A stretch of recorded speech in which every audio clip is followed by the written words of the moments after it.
Good afternoon, everyone. My name is Sue Earhart, and I'm the Executive Director of the Ivy Creek Foundation. It is my pleasure to welcome all of you today to our Ivy Talk, Bringing Back the Bluebird, How You Can Help. I have a couple of housekeeping items. This Ivy Talk is being recorded. It will be posted on the Ivy Creek Foundation website in the next couple of days. If you haven't already done so, please mute yourself during the presentation. If you have any questions for Mike during his presentation, he'll take them at the end and you can add those in the chat box. It is now my pleasure to introduce Mike Bishop, our speaker for the afternoon. Mike is a native Virginian that has been interested in wildlife since an early age.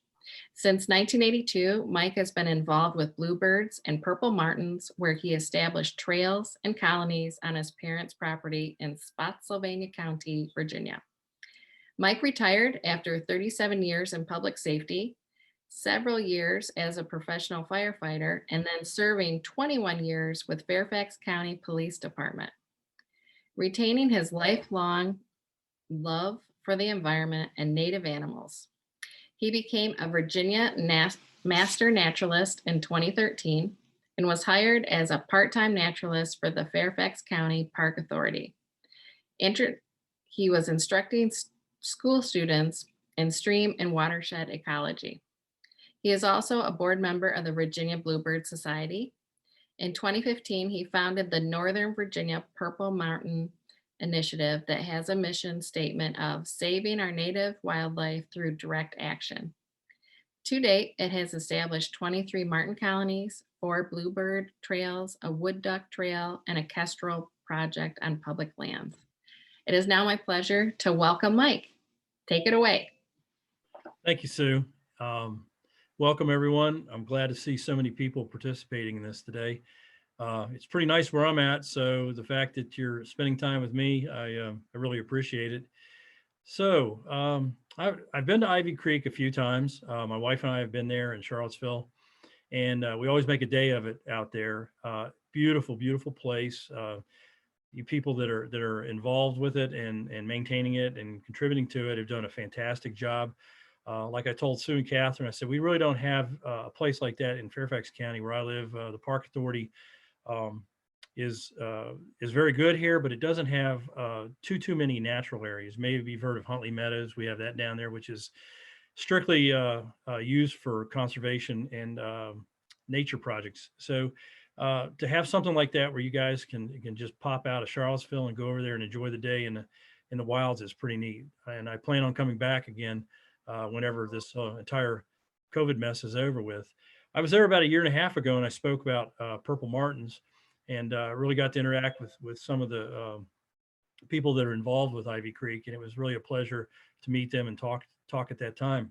We have a few people on here. I'm seeing some names, and I'll just throw out Ron Kingston. Ron Kingston has probably forgotten more about bluebirds than I will ever know in my lifetime. So I'm glad to see Ron on here, and I'm proud to have him as a friend.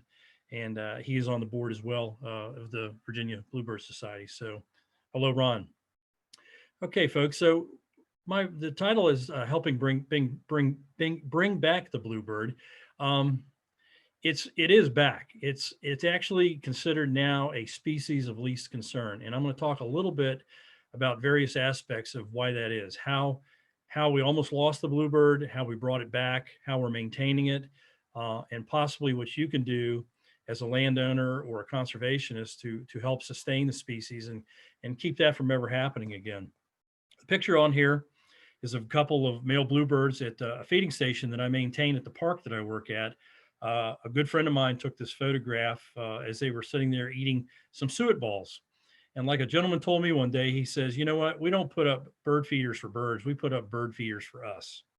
And I thought about that for a second. I said, that's probably the truest thing I've heard in the last 10 years. Although I think it does sustain some of them through the harder times of winter, like we've had in the last few. I think that it brings them in so that we can get a little bit closer look at them, and they can maybe get a closer look at us. I don't know. So how did I get involved in bluebirds? Well, like Sue said, I've been involved in native wildlife for a very long time. When I was 6 or 7 years old, my biggest punishment was having to stay in the house. That was my punishment, was not being allowed to go outdoors. From dawn to dusk, I was usually out running around. And I grew up in a suburban environment, but there was enough wild areas around me that weren't developed yet in Fairfax County. It was about a quarter of what we have here now as far as population. And I learned a lot about what Virginia wildlife was and how it interacted and just just had a ball doing it. So my life led me in a different direction. As you heard, I did 37 years in public safety. So how after 37 years in public safety did I reel back to being a conservationist? Some people ask me that, and it's a good question. I've just always maintained that interest in the natural environment of Virginia. And I thought, when I retire, I've got to have something to do. And I really just went back to my roots and said, you know what, I'm gonna run around looking at wildlife again in the woods, and I'm gonna try to see what I can do to help it, because it needs all the help we can get. So this is probably one of the more interesting stories about how the bluebird almost was lost and how it came back. We probably got a lot of boomers, baby boomers on here like myself. And every Sunday night, I was like glued to the television watching Wild Kingdom with Marlon Perkins and Jim Fowler, Mutual of Omaha. That was my time with the TV. I had that reserved. I don't think I ever missed an episode. An interesting side note to that is Jim Fowler, Marlon's sidekick, actually grew up about 5 miles away from from where I grew up in Falls Church, Virginia. And he unfortunately he just passed away a couple years ago, but those two guys contributed a lot, and they had a lot of influence on how I viewed the natural world. But with that being said, when I was about 7 or 8 years old, I was pretty much sure that I was never going to see an alligator, and I was never going to see a buffalo. And there was some other animals, that a bald eagle for one, that I would probably never see, because they were going to go extinct. Fortunately, those things were reversed. Now I see bald eagles in my yard at my bay house on Chesapeake Bay in Reedville, Virginia.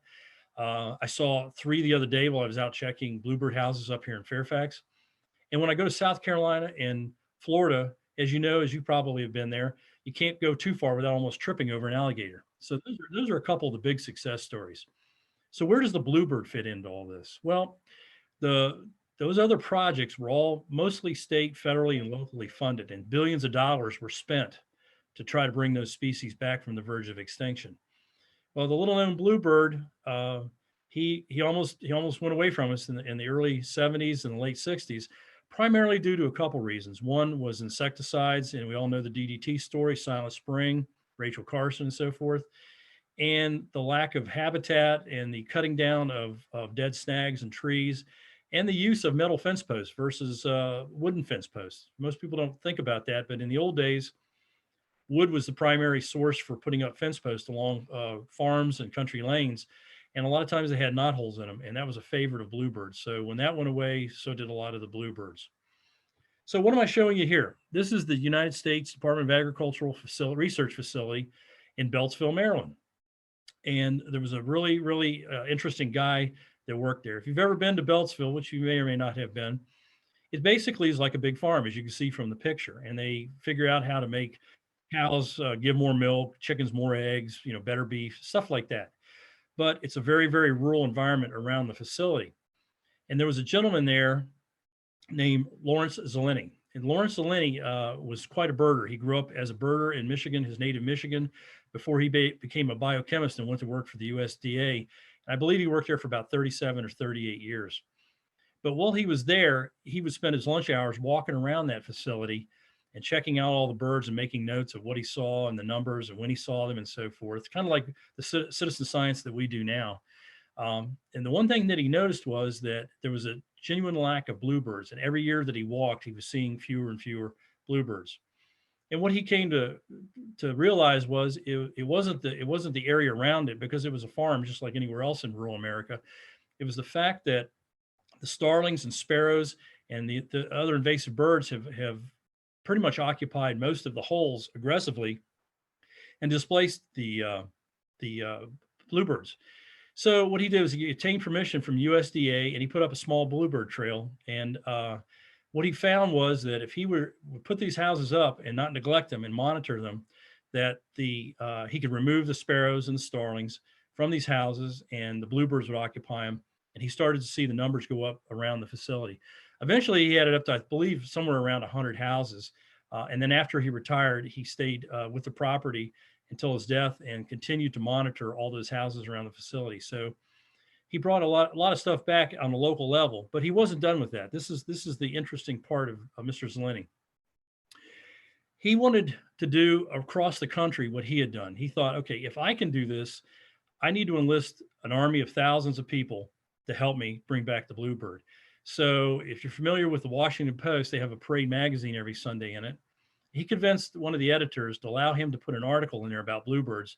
And he put the plans in there about how he was going to send a picture of the birdhouse plans to you for a quarter if you were interested in building your own houses and putting them up around your property. Well, what he got was an overwhelming response. He got thousands and thousands of people that said, I want to know more about the bluebirds, and I want to put a house on my property. I want to help you. So he got that start in that manner, but he wasn't done. He did a lot of other things. He convinced the editors of the National Geographic in 1977 to put an article. It was called, I got to look at it myself so I don't misread this, Song of Hope for the Bluebird. And it was a very, very beautiful article, and it had a lot of facts and a lot of information, but it also had a lot of beautiful photographs that I think captured the attention of a lot of the public of the bluebird itself. So he gained a little bit of ground like that, and he was actually getting more and more people nationally interested in doing exactly as he had done at Beltsville, Maryland. So when I first started bluebirding in 1982 at my parents' property in Spotsylvania County, there was no internet. And I really didn't know anybody that knew anything about bluebirds. And to back up a little bit, when I first visited my parents' property, I had never seen a bluebird before. I grew up in a subdivision. We didn't have them. I was walking with my dad through the property, which had been a prior cattle farm, and they owned 20 acres along the Po River. And this flash of blue went by me, and I knew it wasn't a blue jay because I knew what that was, but I had no idea what this bird was. And of course, my dad knew because he was raised during the Depression on a cotton farm in southeast Missouri. And the bluebird is the Missouri state bird. It became a state bird in 1927. My dad was born in 1928. So all through school, all I ever heard was the bluebird, state bird. So he told me, he says, I think if we put up a few boxes, we could probably get a lot of bluebirds around here. I said, okay, let's do it. But I didn't really have a lot of information. But again, no internet. Well, went to the library and I found this book. Lawrence Zeleny had written this book, The Bluebird and How You Can Help Its Fight for Survival. It was exactly what I needed. It had plans in it. It had how you monitor, how you attract them. And this was the beginning really for the bluebird movement nationally through Canada and the United States by the publishing of this particular book. So, and I'll talk a little bit more about him later because he founded some organizations that revolve around bluebirds and other cavity nesters. So which bird is an Eastern Bluebird? Well, like I say, in 1982, the only bird on here I would have been able to identify is our blue jay there in the middle. Of course, on the top is our Eastern Bluebird, and down below is an indigo bunting. Very common. I see those at Ivy Creek out there in your field between the two areas of woods quite frequently when I'm there. So blue is not a real common color in North American birds. What you're looking at is primarily most of them. There's also the blue grosbeak, and there's some other birds that are shades of blue, but none that have the brilliant color that these three have. Okay, so as you see the graphics there say, the bluebird is a member of the thrush family, and his closest cousin is the American robin. They don't look anything alike. They don't have the same feeding habits. They don't have the same nesting habits, but scientists have told us taxonomically that these guys are probably the closest relations to each other than they are any of the other groups of birds. So let's see. And that's the indigo bunting and the blue jay. So let's see. I can't see my graphic at the top because I got the waiting room thing. So how does a bluebird sound? Let's see. I think this will work for us. There we go.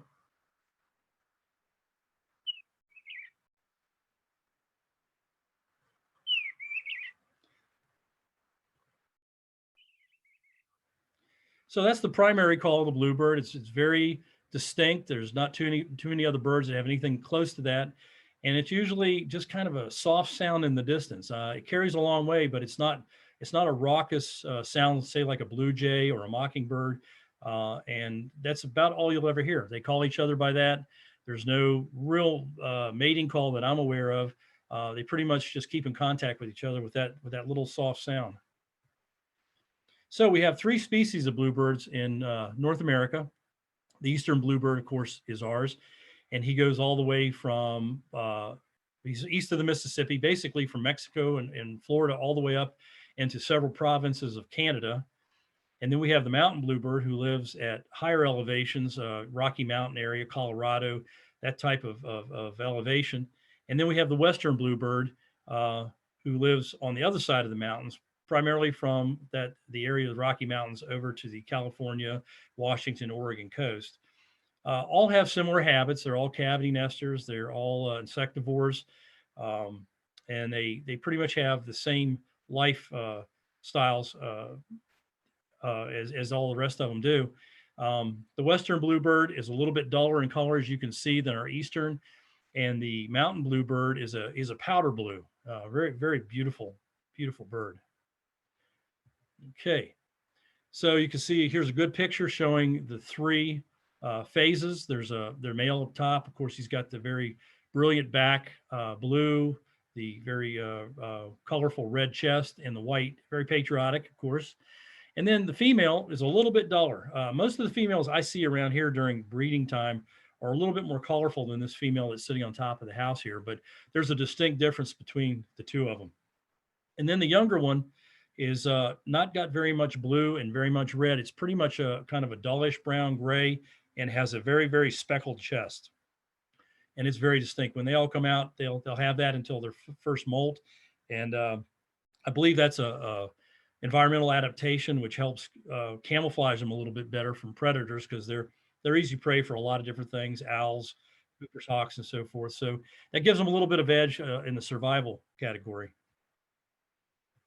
Okay, so bluebirds, where do they live? Well, you'll see them in the woods. I see them in dense woods all the time, and that's primarily because they're in there working the bark on trees and so forth for caterpillars, small insects, anything they can find on hardwood or pine bark. But they like to stay out in the open. They can see predators out there a little bit better. If they're in dense woods and the Cooper's hawk rolls through there, they're going to have a lot less chance of escaping from him, just because they're not going to have the amount of space to see him coming. So they like to be out on these promontory things like stakes. You'll see them out on pipelines, garden sticks, and people's gardens in the backyard. And they're basically an ambush predator. They'll sit up on this stick and they'll sit there and they'll watch that ground. Now he's obviously looking around a little bit to make sure that nothing's coming for him, but they'll spend most of their time looking down at the ground and watching, waiting to see what's moving down there. And during the breeding season, their primary food is caterpillars, because that's the highest protein value for the chicks in the nest to get the growth rate that they need to be able to go from 0 days to fledge days, which is only about a month. So there's an enormous growth rate. So that's what the parents are going to be looking for. They will act like fly catchers occasionally. If they see something fly by, they'll flutter up, they'll grab it, come back down and consume it. But this is where you'll typically see a lot of bluebirds. Sometimes in the spring, you'll see a field where there might be a lot of stumps, and you'll see 20, 30, or 40 of these guys all sitting there, and they're all doing the same thing. They're all just waiting for some insect to crawl by. I know when I cut my grass on my little lawn tractor, these guys are always in the wings waiting, so that when I get done, they come down and they get the maimed and injured insects that my mower has gotten a hold of. And they associate us a lot of times with food like that. So that's kind of a cool thing too. So they're what we call secondary nesters. They're not woodpeckers. They don't drill their own cavities out. About the only birds that can do that in Virginia are the 7 or 8 species of woodpeckers, and a few of the birds like the black-capped chickadee. They will drill their own holes out. But for the most part, this is what they have to use. This is why it's so important to leave snags and dead wood up if it's safe to do so, because these guys have to find something like this to build their nest in. The fact that we have sparrows and starlings in such vast numbers in North America it's made it tougher and tougher for them. So the more trees, the more availability that we have in our woods like this, the better. A forester told me one time, there's no such thing as a dead tree. And I thought about that for a little while. And I thought about all the birds that nest in there and the flying squirrels, the gray squirrels, and the fact that it provides so much food for wood boring insects once they fall on the ground. So I don't clean my property up, and I don't take any trees down that I don't have to, that when it's not an issue, a safety factor. So these guys are the ones that are making the holes for our bluebirds when we don't put up boxes, of course. It's a red-headed woodpecker, probably one of the more handsome guys in the state of Virginia. We also have flickers, downies, harries, sapsuckers during the winter, probably missing some pileated, and I know I'm missing a couple guys, but we have about 7 or 8 native woodpeckers that help us out. And woodpeckers are funny because for the most part, they do not reuse the cavity that they've excavated the year before. They go to another tree and they start all over again. So that's good for all the cavity nesting birds. It definitely increases in a woodland the number of available housing spots for all the other ones that can't carve out their own nest. So again, it's called secondary nesting. A primary nesting would be a bird that builds a small nest on a shelf, or a woodpecker who's making this cavity. They would be primary cavity nesters. Here we see, it looks like a female checking out a really nice cavity, and I don't know what type of tree that is. But the thing about bluebirds is they will reuse these cavities from year to year. So will most cavity nesting birds. The woodpeckers won't, but those will be there for next year if the tree doesn't blow down or break off. Those are there, and then each year there's just a few more empty cavities for them to be able to go to. So one of the things that we do, and what Mr. Zeleny taught us, was if we build these boxes, they will come. But the thing is, you have to build them properly. If you build them improperly or put up a box on a tree or a fence post without the proper predator guards, you're basically making a buffet for a snake or a raccoon. And I'll talk a little bit about the different things on this particular rig. This is the standard VBS protocol for putting up a bird box with proper predator guards. And the box you can see is 1-inch lumber. It's usually cedar because that usually lasts the longest. Some people make them out of pine. They don't weather too well. It's mounted on what we call electric conduit. It's the same type of conduit that the wire runs through in a building. And then below it is a flue. It's a ductwork flue like you would have for air conditioning or heating in your home or business. And then it has a cap on the top. Okay, so what does that do? Well, it does 2 things. One, it prevents predators like raccoons that can't grip around that to get up that pole to reach that house. They'll try to get on that. That's an 8-inch duct.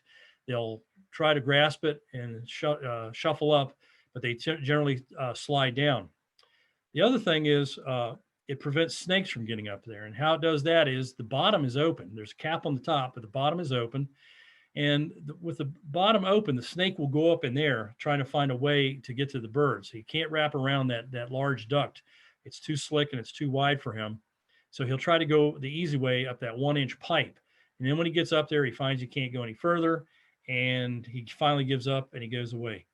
And a lot of people say, well, I don't really need a predator guard like that. I said, I don't see raccoons and I don't see snakes. Well, I guarantee you, if you live in Virginia, you have raccoons in your area, and you definitely have snakes in your area. I know with one of my purple martin colonies, I had a lady that wouldn't put a predator guard on there. And I told her, I said, you really need to do that. I said, you're going to get a snake in there. And she says, no. I don't have any snakes here. I've lived here 30 years. There's no snakes in my yard.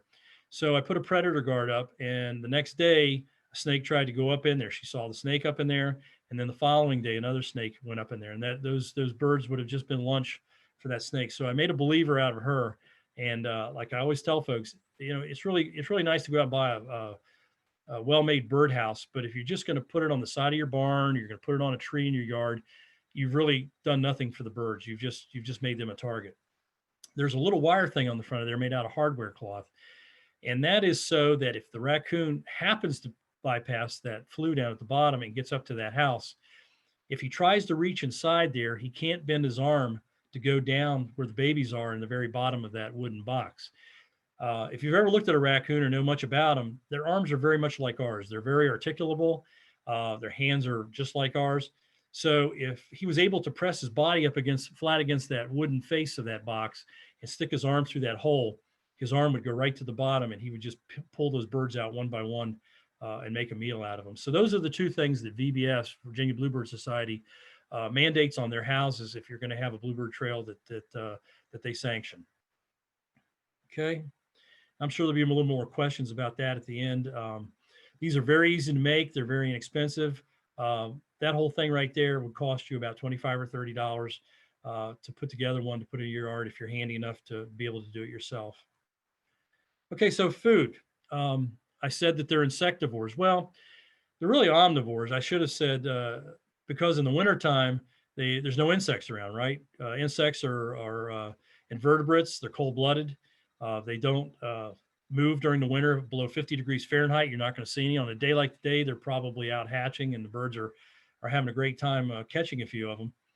But like I told you before, the protein that's contained in the caterpillars is the primary source of feeding material that the mother and father bluebird are going to give to the babies. You'll see that there's crickets on there, beetles, worms, and spiders. Those are probably secondary type things that they would find.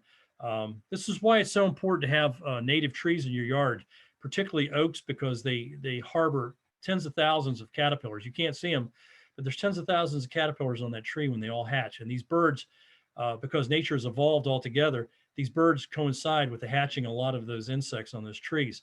So mom and dad just go out and they can get as much as they want off of that tree, as long as there is one nearby. So on the right, the winter berries are the ones that sustain these birds basically from about October all the way to April. And you'll see there dogwood, cedar, American holly, sumac, and other berries all put on seeds for them. And if it weren't for these bushes, a lot of them wouldn't make it. Some of them don't. On years where there's not a lot of berries on them, we do lose part of our bluebird population. But like I tell people, I said, poison ivy is one of the worst things I'm allergic to. Because I worked outdoors for 30 some years, I got a real sensitivity to it. And I don't tear it down. I leave it where it's at because A, it is a native plant to North America, and B, it puts on a lot of berries that sustain these guys during the winter. So, if it's in a place where you can live with poison ivy in your yard or your field or around your buildings, it's really a good thing to leave them. For one thing, the birds are going to be finding it somewhere else, and they're going to be pooping out the seeds in your yard anyway, and you're probably going to be getting it. Like Virginia creeper, I have Virginia creeper all over my yard right now from the birds that have eaten the seeds and done their business along my fence line. So, if you didn't know, bluebirds are not migratory. They're here year round. That's the reason they have to sustain themselves on berries. Now you will get occasional movements of them. If the weather's really bad, they can move a little bit south and a little bit north, but they're not like they're true migrants where they travel 2,000 or 3,000 miles to find a warmer place to live where they can find insects. They make do with what they've got here. Water. I can't say good enough things about having a bird bath in your yard, particularly during the winter. I have a heated bird bath. I have probably 17 or 18 species that visit it every day. Right now, we haven't had rain for 12 days. So the birds around me either have to go down to the creek, which is about a mile away, or they can come to my backyard and I get to enjoy them fluttering, taking a bath and drinking from it. Bluebirds love these things. I've seen as many as 20, 25 bluebirds in one bird bath before. Very gregarious, and they just love being in shallow water. The only thing is, it does have to be shallow. If you put anything deep in there, they're probably not going to use it. Okay, so it's tough being a bluebird, right? We talked a little bit about that. They went severely down in numbers, almost to extinction. I don't think anybody was too worried about them back then. They're not a commodity. You can't make any money off of them. They're just a beautiful animal that happens to be part of our landscape for a long time. So what happened? Okay, well, the chainsaw. A lot of people don't think about this. When they cleared a lot of the forest back in the early 1900s, they were using two-man saws. You can only do that for so long during the day. Now with a chainsaw, one guy can clear an entire forest if he wants to in a day's time. Development. up where I'm at. Every day I go down the street, I see another data center, I see another strip mall, or I see another apartment building going up. So the natural areas are definitely on the decrease, particularly in metropolitan areas. And if you want to keep the numbers up in those areas, you're going to have to do something besides rely on the natural environment to provide it for them. Herbicides and pesticides. I talked a little bit earlier about Rachel Carson and the Silent Spring. Um, I don't use any insecticides or herbicides on my lawn or my trees or bushes. It's just I adopted it years ago, and I'm glad I did because I have a huge pollinator garden and I get lots of butterflies, moths, and so forth.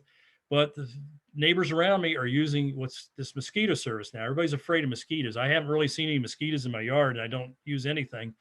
But these sprays are killing a lot of insects. And if you're a bluebird and you're sitting up there and you see this insect wriggling on the ground, that's an easy target and an easy to pick up and take to your babies, that's what you're going to do. Well, that insect has probably been doused with some sort of pesticide or herbicide. And of course, that's going to enter the food chain at that point when those babies ingest that food. And occasionally we do lose birds due to that kind of overspray, particularly on business parks and stuff like that. So be cognizant of that, where you do want your birds and your insects to try to at least limit the amount of that kind of stuff that you're using. All right, so here are two criminals, and I say criminals because I hate to use that word for a living animal, but they're not supposed to be here. Okay, probably some of you know that a gentleman back in the 1800s decided that he was going to take he's going to take all the species from the Shakespeare novels, and he was going to transport some to the United States so that he could enjoy them here. And he released these two culprits in Central Park, and they quickly spread across the entire United States, most of Canada, and they have probably done as much or more damage than man himself could ever do with his pesticides and cutting down trees.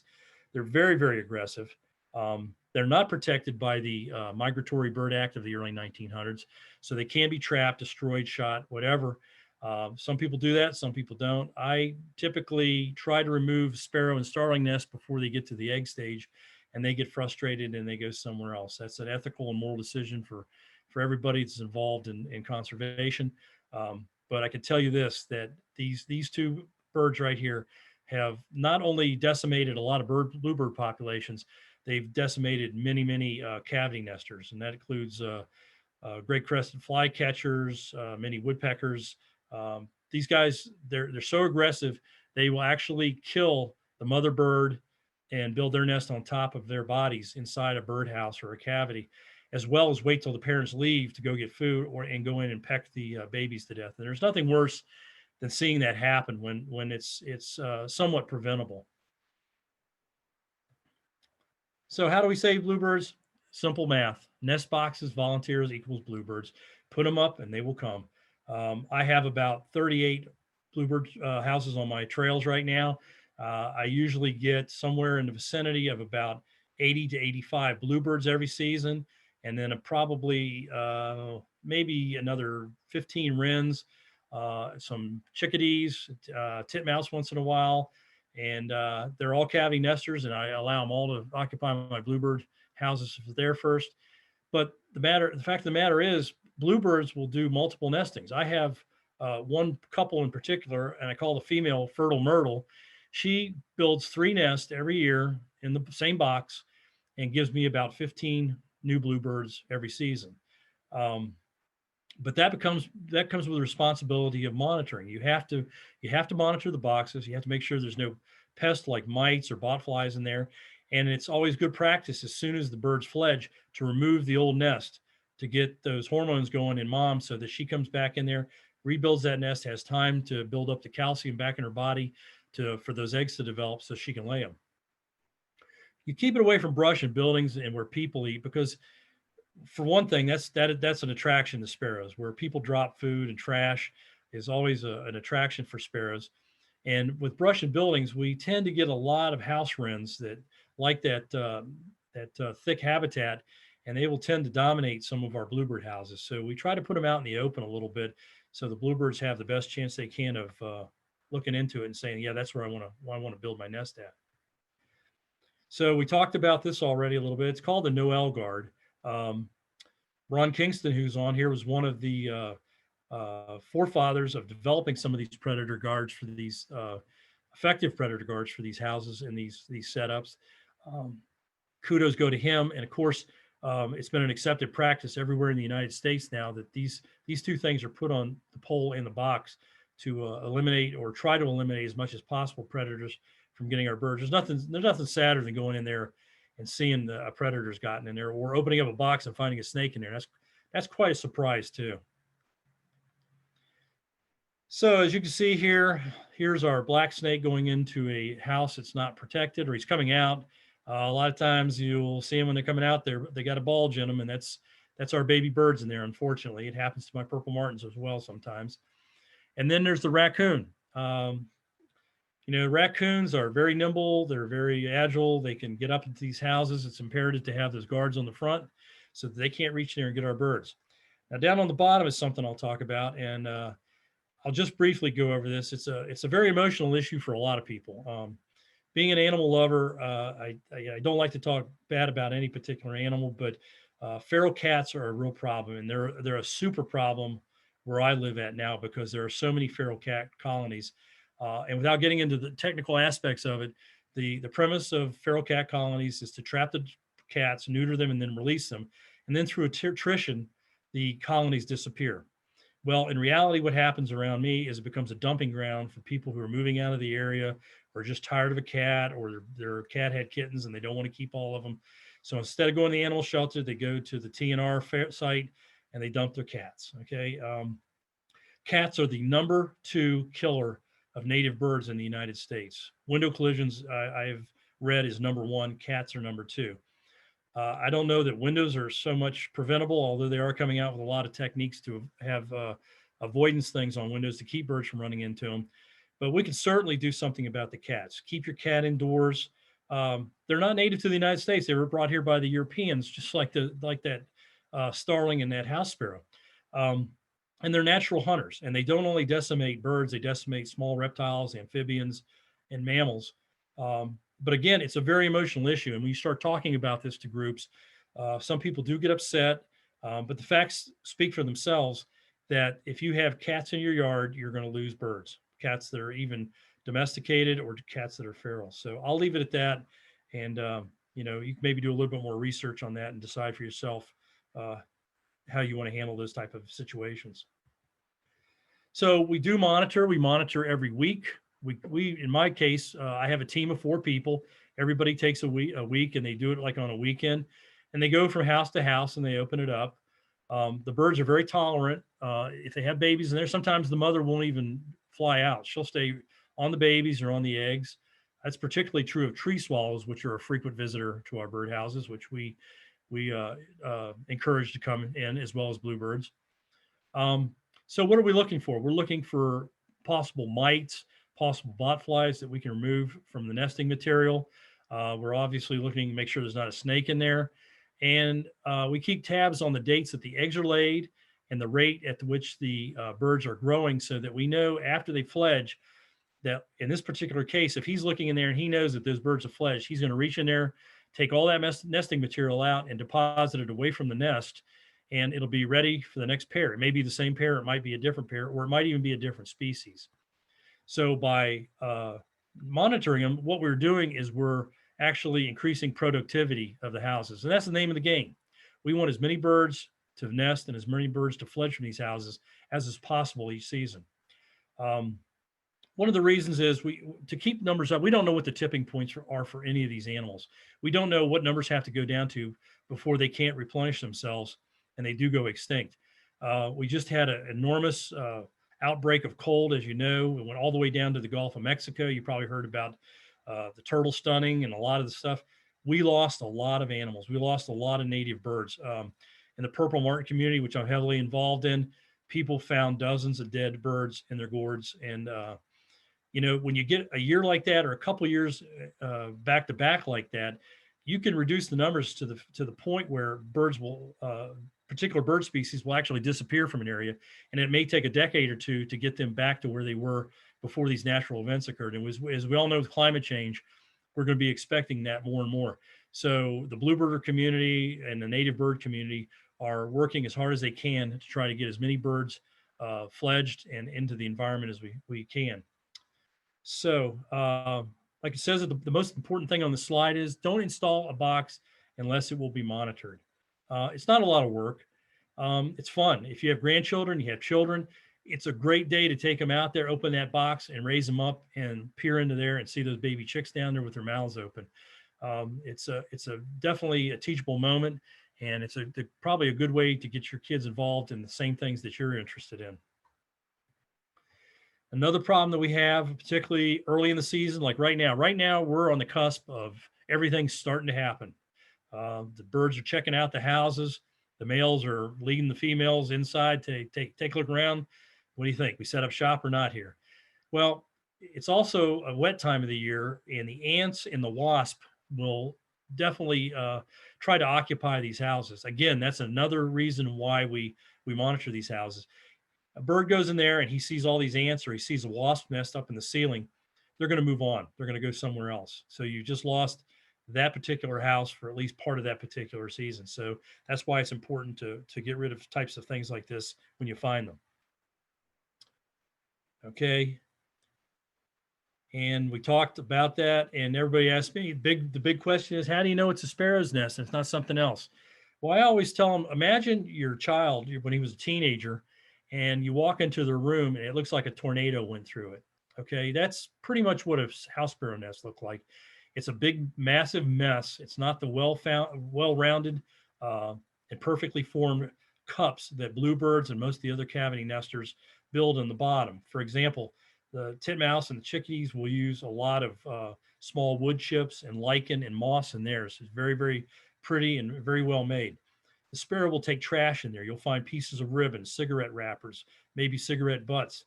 They're a very, very messy housekeeper. As soon as you open up the box and you see that big mass that gentleman there's holding, you've got a house sparrow, and you're legally entitled to dispose of that and get rid of it. And that's not to say that they won't come back. Sometimes when you do that and you walk away, within 5 minutes, the sparrow's back in there putting another piece of straw in there, starting it all over again. All I can say about that is you have to be aggressive as they are aggressive. And as soon as they start building again, tear it all out and they'll move on. They're wanting to hatch their eggs and have their young somewhere too. If they realize that every time they build a nest, it's being destroyed, they're going to move on. At least they're not going to be in your boxes. Okay. And like I talked about earlier, they will chase away or kill the bluebirds, pecking the chicks to death. Nothing more heartbreaking than looking in there and finding those dead babies in there when they so much successfully worked hard to build that nest and lay those eggs in there. Okay, thanks to volunteers and the Next Box program, the bluebirds are back. And like I say, they're a species of least concern now, according to Cornell and some of the other leading advocates of bird conservation.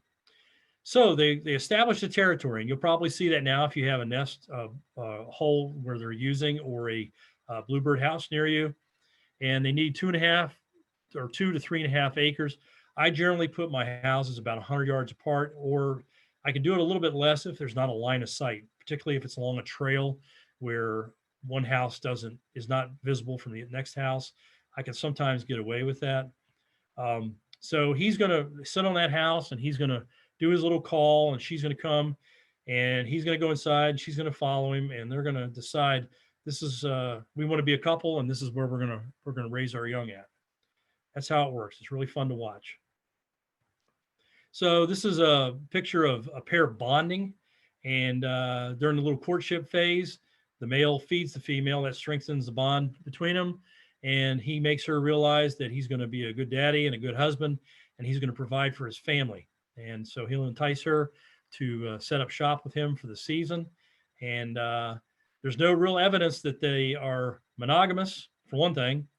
There's a lot of hanky-panky that goes on between houses, so to speak. Also, there's no evidence that they mate for life. They will come back and find another mate. Winters are hard on these birds. A lot of them don't make it. So they're always in the business of finding a new mate to, whether it be male or female, to be able to raise again. So here it is. It says in March, And we're right in the middle of it right now. I guarantee if you went out to a bluebird box and sat there for 20 minutes today, you would probably see somebody going in or out or sitting on top of it. So the female makes the nest selection. She's the one that decides. Sometimes you'll see the same couple go to 2 or 3 boxes. And of course, she's making that decision because she's the one that's going to be primarily building that nest. He'll bring nesting material in, but she's going to be in there making that little perfectly formed nest in the bottom. And when she decides that it is sufficient and her hormones are at the right stage in time, she will begin laying eggs. So they lay an egg every day for 3 to 6 days. Sometimes you'll see 7 or 8 eggs, very unusual. The later it goes in the season, by the time they've had their second or third clutch, you usually see less because the female has less calcium in her body to produce those eggs. But she doesn't incubate them yet. And when the time comes, she will develop what's called a brood patch on the front of her chest. The feathers will thin out and blood vessels will pretty much rise to the surface of the skin. And that's so that her body temperature was sufficient to transfer to those eggs to be able to start them incubating. That way, they all hatch within about 24 hours of each other. You don't have like the run of the litter who's getting picked on by the other guys and so forth. Again, this is all part of a long evolutionary process, which begins with temperature outside and length of day. So that's what kicks the hormones going to make all these things happen, including the brood patch. So she's going to sit there for 2 weeks. She's only going to leave for short periods of time. The male's going to be bringing her food as needed most of the time. And occasionally, when she does leave, you'll see the male either stay right around it or he'll go inside. Since he doesn't have a brood patch, he's not able to really keep them warm. But for the short time that she's going to be gone, those eggs will be fine. And when you look at a box and you see this, a lot of times the female won't move. She'll just pretend like she's frozen and hope that you move on. It's a little bit tough to see the eggs. I don't probe around in there looking to see what's underneath there. There will be enough time during the monitoring phase that somebody will see how many eggs or how many chicks are in there. We want an approximate date that they hatch so that we know about when they're going to fledge, because when they start getting their primary and secondary wings established and it's getting time for them to fly, if you open the box inadvertently when they get close to that time, they'll go ahead and they'll jump out. The problem is they don't have enough wings to fly, but they won't stay back in the nest if you try to get them in there. So it's imperative after about the 11th or 12th day of monitoring after they've hatched to leave those guys alone and just wait for them to fledge. So they'll hatch within a few hours of each other. They have what's called an egg tooth, which dissolves after a few days on their beak, and that's what they use to peck themselves out with. The mother doesn't help them. The father doesn't help them. They do this all on their own. Occasionally, you get a shell that has another partial shell over it, and sometimes they're unable to get out of there. That's just a part of the lot of being a bluebird. Is if the egg is too thick to get out, you'll occasionally find eggs in there on monitoring that haven't hatched. Sometimes the parents will remove them. Sometimes they'll stay in there for the entire season and just work their way down underneath the nesting material down toward the bottom. So this is going to be a cycle of pictures here that'll go through, and it's going to show you from day 1 to almost fledging time. So let me see if I can get it to go. There we go. Okay, now you're going to watch how fast these guys develop.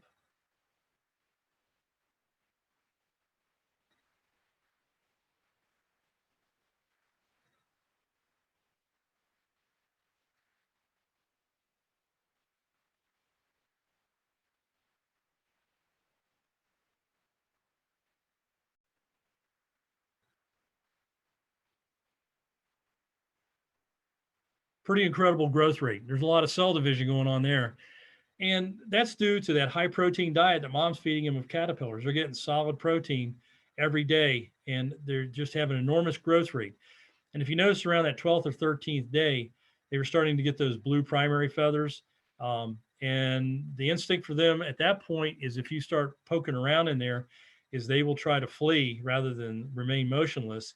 And once they come out of the box, very, very difficult to get them to go back in. So that's why we want to keep accurate records, and we share the information amongst ourselves as monitors to make sure that we don't accidentally get that house open up and start losing birds. So it shows here that somebody handling the birds. Um, by law, you're not allowed to handle any native songbirds or any native birds at all, for that matter. This was done with a licensed bird bander. That's not to say that if one of your babies falls out, you can't pick it up and put it back in there. I'll put that out there now. Nobody's going to fault you for trying to help these birds, but please don't. If you're showing your grandchild a bird, grab one, pull it out, and say, here, so they can see it. That's just not good practice, and technically it's illegal, and we discourage that. So here's mom bringing back looks like a moth and a caterpillar. This is incredible. These guys come back. This is each parent from dawn to dusk. Now you think about January 20th, the longest day of the year. It's basically light from about 5:15 in the morning to about 9:15 in the evening. And during that time, each one of these parents is making 5 trips every hour out, and sometimes more. I've actually seen them come back and forth a little bit faster than that every hour for that entire 18-hour period that those chicks need to be fed. And of course, I always throw this out there because some people don't realize that is the chicks are born during the longest days of the year so that they have the most potential growth from the feeding, the immense feeding that goes on. Plus, they only have about 7.5 to 8 hours at night where they're not being fed. So unlike a human baby that has to get up in the middle of the night to be fed, these guys will make it through that 8-hour period. And then as soon as the crack of dawn hits, mom and dad are out looking for stuff again, and the whole cycle starts over. So you'll see the birds coming out with these white sacs. There's no definitive scientific proof exactly why this happens. There's a lot of theories. One of it is hygiene, of course. It gets pretty nasty in there if you have 6 babies and they're defecating in their nest all day long with the amount of food that they're eating. But another thing is that the scientists believe that this puts off enough scent that it attracts predators. I'm sure the birds put off some scent too, but this nasty waste, as it decays and bacteria sets into it, will put off a pretty good scent plume away from the box that predators will follow and follow it right up to the box. So we think that's the primary reason for the birds getting rid of it. And you'll see this stuff coming out almost as fast as the food, because basically once the chick eats, it poops. That's the way the bird world works. So it's time to fly. They're 16 to 20 days old. They start looking out of the box. Somebody's going to make the plunge. They don't all leave at the same time. Sometimes that doesn't happen all within a 24-hour period. The brave one will come out. The other 2 will be sitting there waiting around, deciding what they want to do. They'll start their first little flights, and that's why it's kind of nice to have a little tree or something or bush nearby, not too close that snakes can get on it and get into the house, but something that they can flutter over to and sit there, because mom's going to come and feed them. She's going to be responsible for feeding all the guys in the nest, and she's going to be responsible for any of them that are outside the nest for the first week or so to be able to be fed. So they want to remain fairly close to that box. Again, at the bottom, it's imperative after 12 days, don't go poking around in the nest to cause that premature fledging. I accidentally did that one time. I was sick about it, and I'll never do it again. It was me misreading my notes from a previous monitor. And I can tell you from practical experience, once they come out of the box, they're not going back in. It's very unfortunate, but it happens. So safe landing in a nearby tree. He's over there fluttering his little wings, building up those wing muscles. They're going to take short hops back and forth from limb to limb. Sometimes they end up on the ground. That works out for them. Sometimes it doesn't, but mom is going to continue to feed them wherever they're out. And what's cool about these guys is it's like they know they're all siblings. They all stay together. They will stay together in a little group. You'll see a lot of times they're all in the same tree. They're all in the same bush. Makes it convenient for mom during her feeding. And like we talked about earlier in the program, they have this spotted color. You can see the blue on them. They're bluebirds, but they have that camouflage pattern that's going to help them, just give them a little bit of an edge against maybe the Cooper's hawk or the sharp-shinned hawk, seeing them and picking them off of that fence. And the parents will teach these guys to hunt for food. There's nothing funnier than seeing a parent that has taught their baby chick how to hunt and how to catch their own food, and then a week later, the chick is following mom or dad around, just begging, and they're totally ignoring them. They're like, hey, Junior, I told you how to hunt. I showed you what you're supposed to eat. Now you're on your own. And I don't know if this guy's going to get this worm that this female has in her beak, but at some point they cut them off. And it's like, you got to do it yourself. So there you go. 6 weeks, the fledglings will be self-sufficient. And you'll still see them throughout the summer as a family group sometimes. And there's evidence that some of the young ones will come back and help bring food for mom and dad for the new clutch that's in the box. So they have a very, very tight social structure, very interesting. And like I said before, raise 2 or 3 families each year. I love when I get multiples in my boxes. I'm thinking, you know, it just bolsters the numbers every year. I almost hit the 100 bird mark one year because several of my bird boxes had multiple clutches in them, but I didn't quite get there. But I think I will at some point one day. So we leave the bird boxes up during the winter. We get these really cold snaps, these polar vortexes, similar to the one that, not similar, but not as brutal as the one that hit the Midwest a few weeks ago. A lot of times they can't survive. They just don't have the feathers and the fat to be able to make it through very, very cold snaps. So you'll see them all piling into a box together for warmth, and they'll rotate positions in there so that the guys in the middle get some time on the outside and the guys on the outside get some warmth on the inside. So that's a survival strategy that works for these birds. And it's not unusual for somebody to peer into a box and see something like this. I don't disturb the boxes during the winter because I certainly don't want them to come out if it's very cold outside. Likewise, if it gets super cold, sometimes you look into a box like this and you'll find several deceased birds. They just, even though they huddled up together, they don't make it. They're a non-migratory bird, but they're not very well adapted to some of the severe cold that we've been experiencing. So who else uses these houses? Okay, the tree swallow. Right now, I went out earlier today and I saw about a half a dozen of these guys. They're usually our first migratory swallow returners. They will use our boxes extensively, and it's illegal to remove their nest. We don't bother them. It's first come, first serve, but they have a very, very definitive style of making their nest, and that's that they line it with feathers, and they prefer white feathers. And sometimes there's so many feathers in there, you will not even see these eggs. And I can tell you for one thing for fact, if the female is in there, she's sitting on those eggs, 99% of the time, she will not flush out of that box.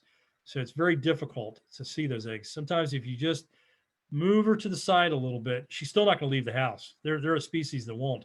You'll be able to maybe get an egg count, but I like to be able to just kind of move the feathers around and get an approximate count until they fledge. I have a better idea how many babies are in there. Very, very beautiful bird, part of the swallow family. And the chickadee and the titmouse, this is the first year I didn't have either of these guys nest in any of my houses. I'm not exactly sure why. But the chickadee will lay about 7 or 8 eggs at maximum, usually about 6. So they're a little more prolific than some of the other birds. Titmouse will also use our boxes. And it's difficult to, we just basically keep watching until they're gone. We don't really, we count birds and we count eggs, but it's kind of difficult to know when all these guys are going to fledge. House wrens, native bird, we don't disturb them once they've laid the eggs and they've got young in there. They're very possessive of their houses, and they will go around to other birds' houses and destroy the eggs, peck small holes into the eggs. So they're a little bit on the destructive side. The way I avoid this is not putting these houses too close to fence line or brush lines, fence lines. So this is just some statistics from this last year for us. Statewide, well, let me start with Fairfax County. In Fairfax County, no, I'm sorry, I'll start with state.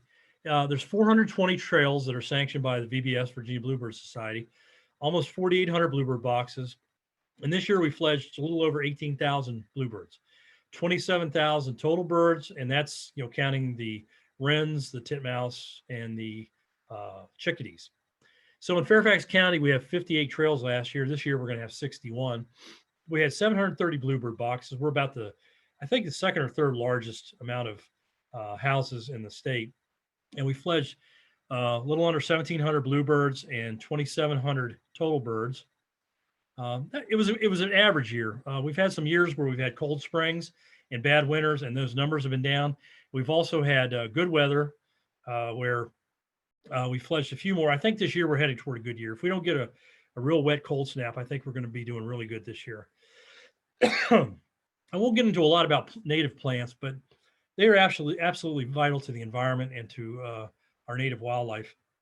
And these are some of the plants that we can put in. You know, a lot of people put crepe myrtles and ornamentals and stuff that you find at the garden centers and stuff.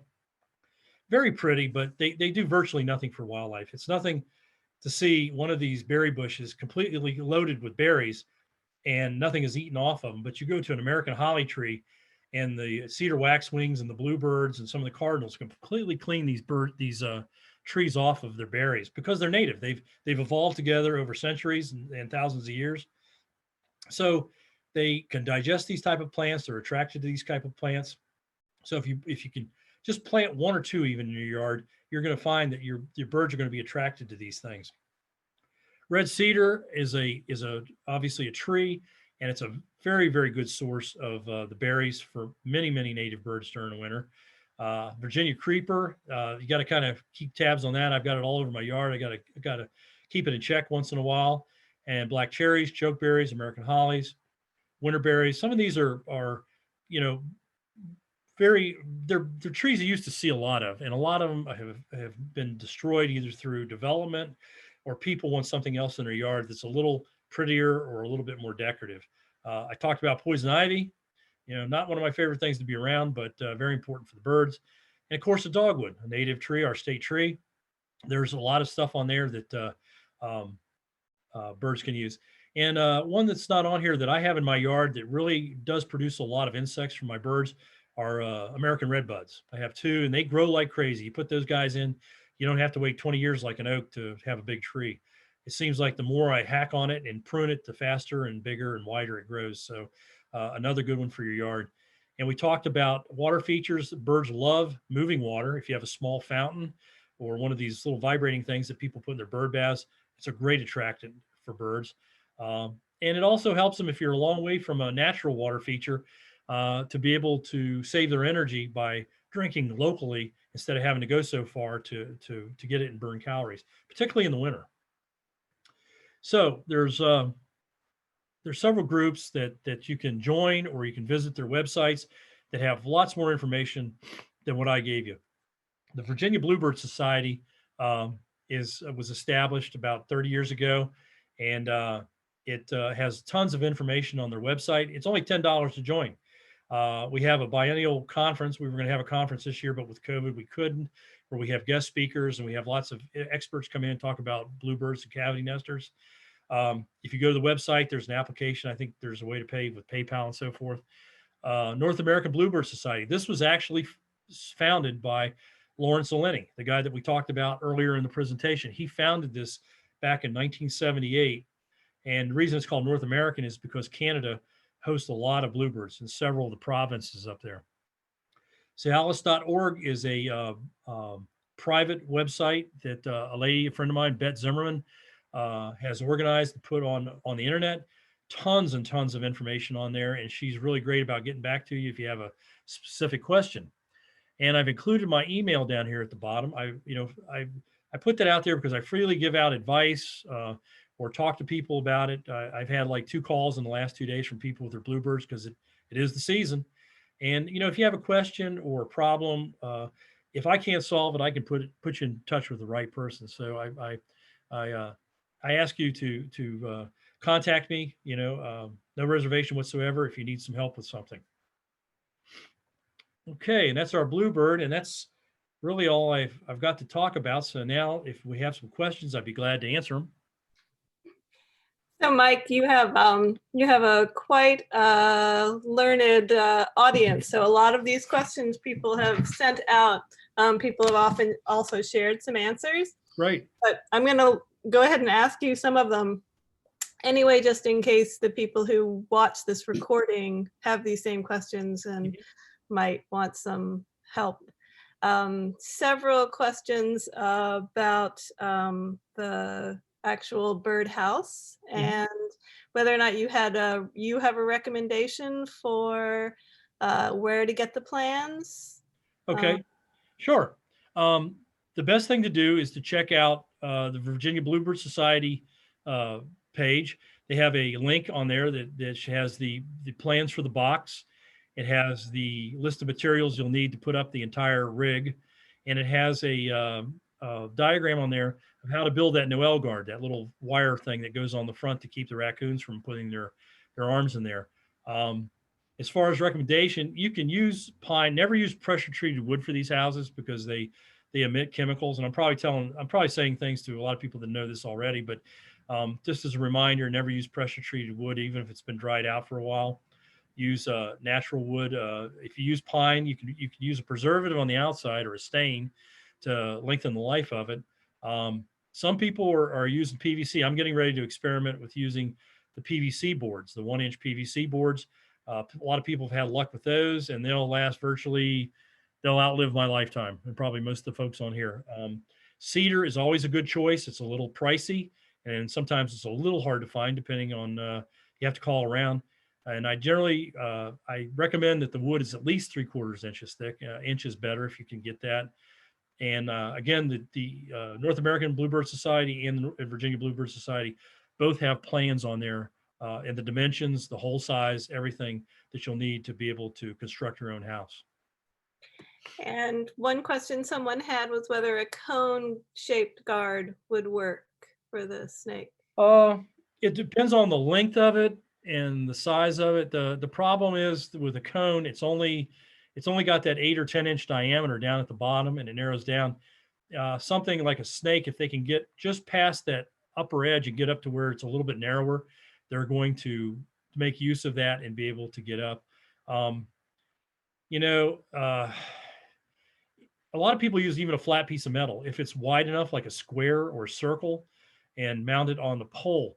The thing is if the snake gets up there, and snakes are predominantly the biggest predator of these birds as far as I'm concerned, if they lean out far enough and your metal is extending far enough away from the pole, they're not going to be able to get the leverage they need to get past that. So even a flat piece of metal would be okay.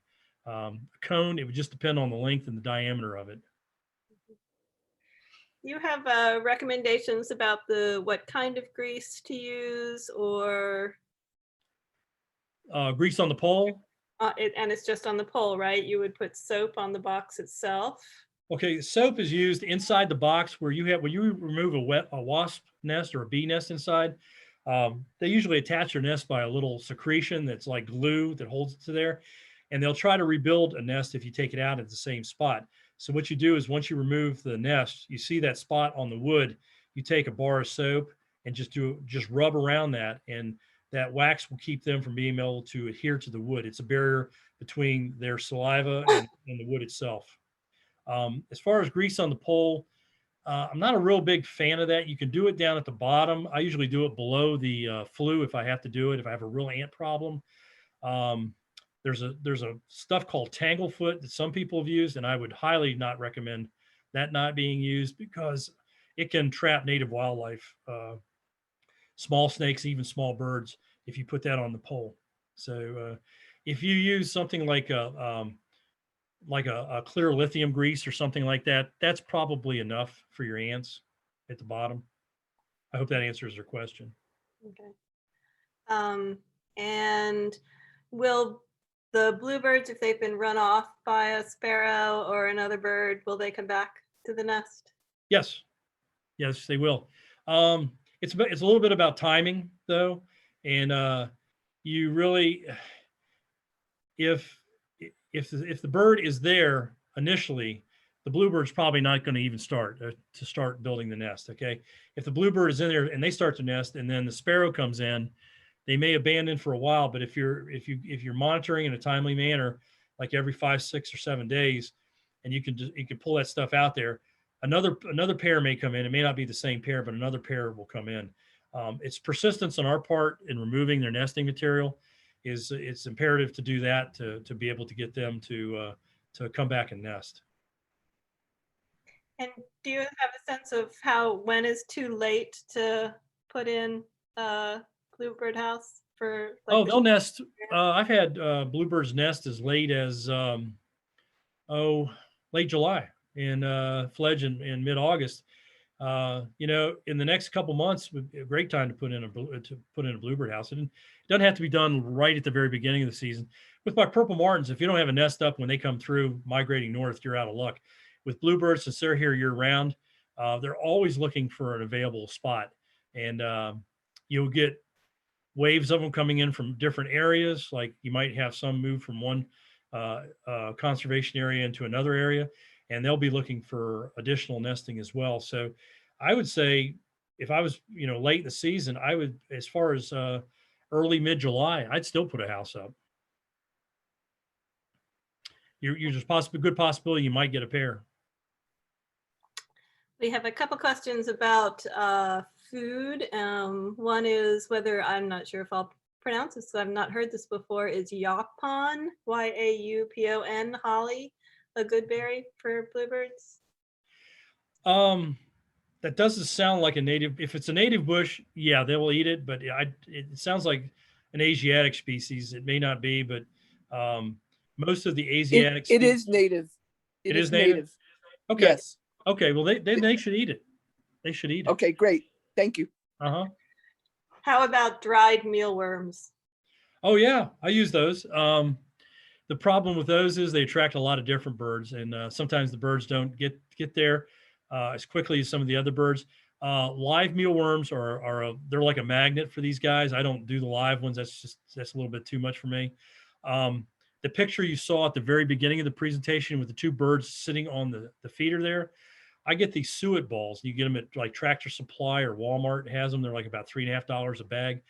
I usually put those out on a flat platform for the birds. And before I'm 2 steps away from the feeder, I have as many as a dozen bluebirds sitting on there eating those things. It's a lot easier to manage, and the birds love them. And they don't tend to attract a lot of the when I want to say invasive birds. You might get some chickadees and titmice eating those guys, but they are a huge draw for bluebirds. And is there any point where dried mealworms are too old to be used?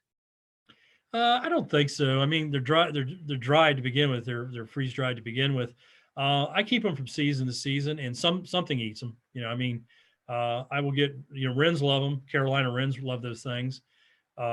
So they never go to waste, I guess is a way to put it. But I'm not. I wouldn't. In my experience, they're not the #1 draw to a feeder for my bluebirds. Mm-hmm.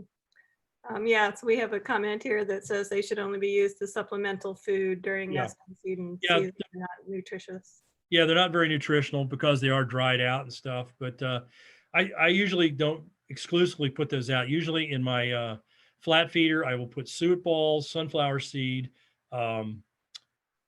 all kind of mixed nuts, and I put the suet balls out there. I usually have about 5 different things, so everybody gets their choice of what they want. But that is correct; they're not super nutritional because of the nature of them. We have a comment here: bluebirds trying to get in house I put up for smaller birds. I have a wooded lot for which I thought wasn't the right habitat for bluebirds, since they seem to want to get in the smaller box. Should I put up a bluebird box? Okay, yeah, you can put. The funny thing about birds are, with the exception of wrens, I should say, is they're very tolerant of each other. You could have tree swallows 5 feet away in a bluebird box, and then in a bluebird box you could have bluebirds there, but you couldn't have bluebirds in both or tree swallows in both. So if you put up a bluebird house, you have to have a 1.5 inch opening. It has to be 1.5 inches for bluebirds, and that keeps starlings out. It won't keep sparrows out, but it keeps starlings out. If you put up a house with a 1.5 inch opening, they'll be able to get into it. My guess is you have like a 1.25 or a 1 inch hole.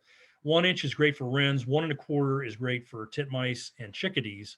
But if you put up the second house, make sure it has an 1.5 inch hole. Or if the house is of adequate size, you could get a wood boring bit and open that one up to 1.5 inches, and the bluebirds would be able to use the existing one you have. Someone wants to know, do you work with Fairfax County Park Authority to add bluebird houses? I work with them. The county doesn't, they allow us to put the trails up, and we notify them where they're going to be. Anytime anything is erected on Fairfax County Park property, it has to be approved by an area manager. I have kestrel houses, wood duck houses. I have many purple martin colonies on their properties, but they all have to be pre-approved. We can't just go in and put them up. Monetarily and manpower wise, they will contribute nothing to that. It's strictly, you put them up, you take care of them. I don't know whether anyone else has questions. Feel free to, I think I've covered the ones in the chat. Oh. And we do have a survey in the chat box. So those of you who are willing to give us some feedback, Mike, you've gotten a lot of really nice comments. People have enjoyed this presentation. But please fill out our survey and let us know your thoughts and how we can do better. While we're waiting for a couple more questions, I'll just thank officially Mike. Thank you so much. Round of applause virtually for Mike. You were fantastic, and I think we're all inspired to get outside and help our bluebird friends. Yeah, you know, the one takeaway I want everybody to get from this is that, you know, sometimes it's very discouraging and depressing when we look at what's happening to our natural environment and some of the news that we're getting. And sometimes people think, you know, I can't really make it that big of a difference. I'm just one person. I have one birdhouse. I have one yard and stuff. And I always like to use that Lawrence Olenny story at the beginning to show that one guy did this. He didn't ask for a dime of federal, state, or local money. He did this all on his own time, volunteering, and he created a national movement. And I always want to throw that out to tell people that, you know, you can make a huge difference as one person. Thank you, Mike. That's a great sentiment. I'd also like to thank Chris Myers, who helped set up this and our many other Ivy Talks. Also, thank you, Catherine Boston, for emceeing with me this afternoon, and also Rochelle Garwood, who's going to help us post this and get this on YouTube for the many people can see this in the future. Also, I want to give a commercial to our next Ivy Talk, which will be April 11th, a month from now. And that will be Ivy Talk, our public treasure, efforts to preserve Riverview Farm, which is now posted on our website, and you can register for that now. And I'd also like to just give a personal appeal. If you are currently not a donor to the Ivy Creek Foundation, please consider doing that today. It helps us provide programs like this and keep the trails open and preserve the wonderful cultural history that we have at the Ivy Creek Natural Area.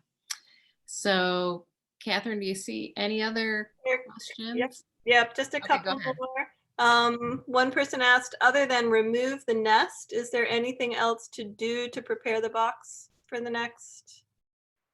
Not really. You know, I don't advocate using bleach or anything like that on it. Some people do stuff like that. The less chemicals I put inside something that's going to be in contact with a natural animal, the better for me. I do try to get all the debris out. I use a plastic spatula, and I get every bit of nesting material, fecal material, that kind of stuff out. And some people do plug the ventilation holes in them so that they are a little warmer in case the birds decide to roost in them. And that would depend on your environment. Most places where my bird boxes are, there are a lot of natural cavities, and the birds still use the boxes, but there's natural cavities, which are probably a little bit more insulated because the trees are thicker and so forth that they will go into. So I don't do that. But no, once the birds have left and you've cleaned the house, I don't revisit those houses until the spring again, just to make sure they haven't been vandalized or, you know, the wood hasn't split or, you know, those kind of things, just mechanical issues. Mm-hmm. And there's several questions about the greasing for the poles. Valerie Gaffney is recommending Vaseline, the Virginia Bluebird Society, and has a link there for where people could go to see. That's a good tip. Like I say, I don't really know the different brands because I don't use any of that stuff on my poles. I've just I've gone with my natural baffle and Noel guards. So it is a good preventative though, particularly if you have an ant problem. I have not really encountered that in my experience too much, fortunately. So, but depending on the area you live in, it could be a huge problem. Mhm. And do the Noel guards prevent snakes from getting in the house? Will they be helpful that way? Yeah, they do, because when you make them, if you cut the hardware cloth so that there's prongs on the end and bend those prongs out, they're fairly sharp, and snakes don't like going over really rough stuff like that. So if they encountered something like that would poke them, if they got past your baffle, the Noel guard could possibly prevent them from going into the house. As they slither across it, they don't want to get cut up. Okay. Anybody else have any other questions for Mike?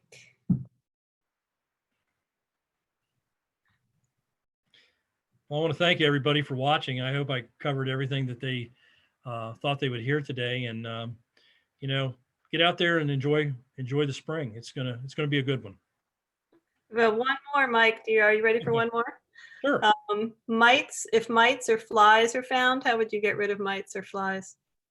Well, there's a couple things you can do. One thing is to change out the nesting material. Okay, that's an extreme measure. We do that with a lot of other cavity nesters. But some people advocate putting diatomaceous earth underneath the nesting material, or a little bit of Sevin dust. That's a personal preference. Again, the diatomaceous earth is an organic material. Sevin is a pesticide. So a lot of people, including myself, are not an advocate of that. But diatomaceous earth helps a little bit by putting it under the nesting material, or putting it in the box before the nesting season. And when the mother builds the nest on top of it, it's already in place, and there's no contact between that and the birds itself.